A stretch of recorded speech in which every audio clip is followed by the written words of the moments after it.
こんにちは皆さん。ဒီနေ့မှလည်းဒီ N4 Speed Master ရဲ့အပုဒ်တိုလေးပေါ့နော်။စာရိုက်ပုဒ်တိုလေးကိုပြပြသွားမှာဖြစ်ပါတယ်။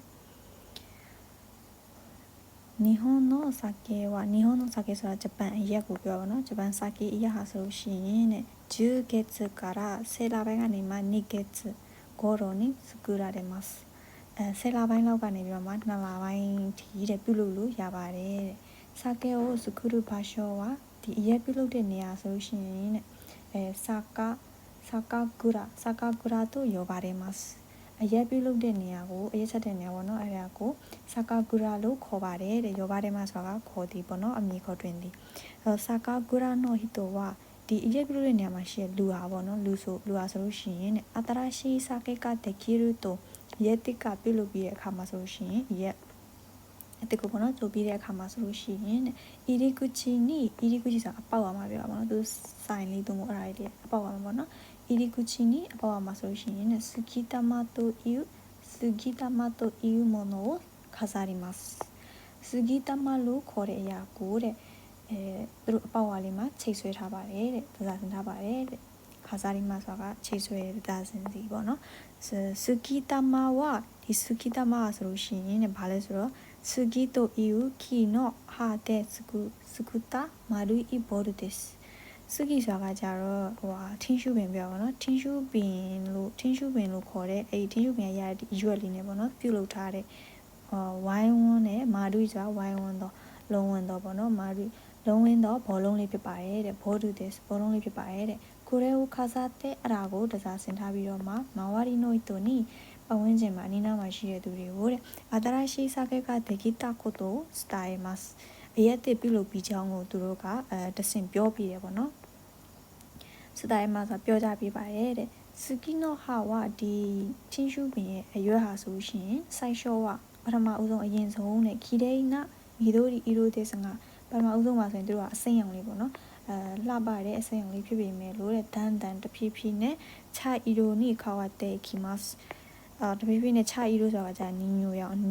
လေးပေါ့နော်အညိုရောင်လေးပြောင်းလဲသွားပါတယ်တဲ့မာဝရီနိုတိုကအဲ့အနီးနားမှာရှိတဲ့လူရဆိုရှင်ဆိုနိုအီရိုနော်ခါဝရီကတာတဲ့အဲ့အရောင်ပြောင်းလဲသွားတဲ့ပုံကိုကြည့်ပြီးတော့မှစာကေက新しいのか古くなってきたのかがわかりますအရက်ကအစ်စ်လားဒါမှမဟုတ်အဟောင်းလားဆိုတာကိုသူကနားလည်နိုင်ပါတယ်တဲ့ဆိုဒီအဲ့ရွက်လေးနဲ့ချိန်ထားတဲ့အလုံးလေးကိုပေါ့နော်ဒီနားမှာ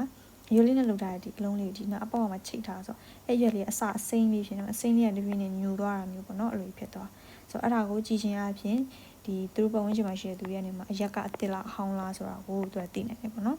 ဆိုမှစာပိုက်တွေကပြောထားဖို့ဆိုတော့မိကွန်းလေးကိုတော့ဖတ်ကြည့်မယ်မိကွန်းလေးကこの文章は何についてで書いてありますかဘာနဲ့ပတ်သက်ပြီးမှရေးပေးထားလဲတဲ့ဆိုတော့နံပါတ်1ကကျတော့新しい酒の作り方အရက်အသစ်ကိုပေါ့နော်ပြုလုပ်ပုံပြုလုပ်နည်းအရက်အသစ်ပြုလုပ်ပုံပြုလုပ်နည်းဆိုတော့အပေါ်မှာပေးထားမှာအရက်အသစ်ပြုလုပ်ပုံပြုလုပ်နည်းပြောထားတာ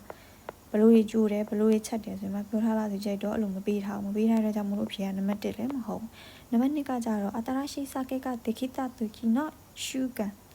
အရက်တစ်ပြုလုပ်ပြီးတဲ့အခါမှာဆိုရှင်လုပ်လို့ရှိတဲ့ရှုကန်ဆိုတာကအလေးထားပေါ့နော်အလေးထားတလီပြောတာအရက်တစ်ပြုလုပ်ပြီးတဲ့အခါမှာပြုလုပ်ရှိ